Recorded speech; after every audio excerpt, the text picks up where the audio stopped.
Rudram. Next. This is where the picture where we all were sitting and chanting Rudram last year. Next. This is the most important Trambakam Yajamahe Sugandhim Pushtivardhanam. Next.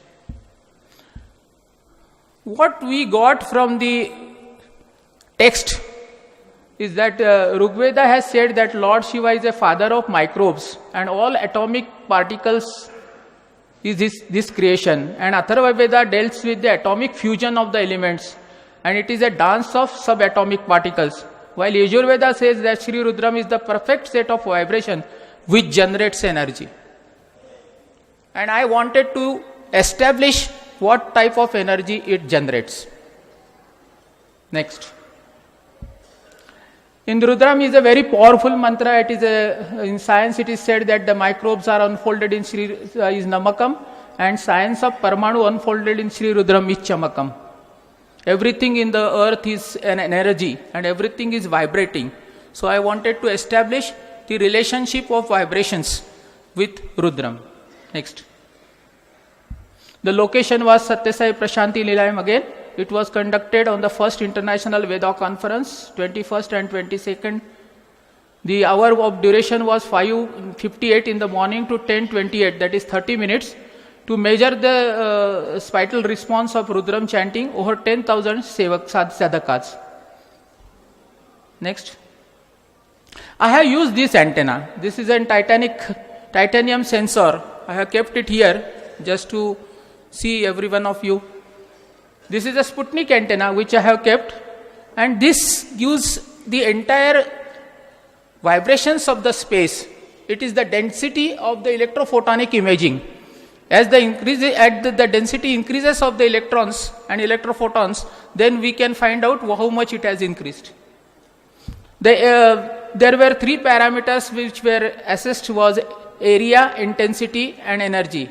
I was sitting here. You can see in that picture. Next. These are the graphs which I got on my computers. It is like an ECG graphs. These are all ECG graphs. And when I calculated the entire things, I have made 11 folders. While we all were chanting, I made 11 folders at Namakam, Chamakam, Om, Shanti.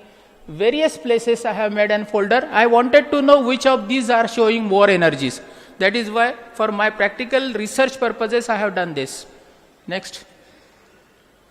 This is the area. If you see the area wise also, the intensity, area represents the emotional response to the molecule in the assembly hall during the actual chanting. Here we observe a steady increase in the chart values from start to finish of the chant. It means that the energy has increased in the area wise also. If this is calculated, I can tell you that this energy could be calculated, and if I put the Sputnik even 10 kilometers away from Puttaparthi, the same energy I could have detected there, because it has reached to that level. Next. This is the intensity. If you see the intensity, these are 11 folders. At all the 11 folders, you will find that this energy is increasing. Intensity represents the level of photon per count per each of the respective intent point during the chants, and also shows a steady increase in the values. You will see that these values are increasing. These are all in jewels. Next. Energy. This is a wonderful observation which I got. When we do the calibration, because wherever we want to start the experiment, we do the calibration. And calibration is done to that atmosphere so that we get 1 joule as an initial level. And once that 1 joule is achieved, immediately we start the experiment. But in Prashanti and in Sai Kulwant Hall, when I did the calibration and just I brought at 1 joule, within a second, it has gone to 3. It means that the energy in Prashanti was 3 times more than the normal anywhere energy in the other places. And even when I forwarded this data to Americans, they have given me a certificate and they said that this is the highest energy we have ever recorded at any place.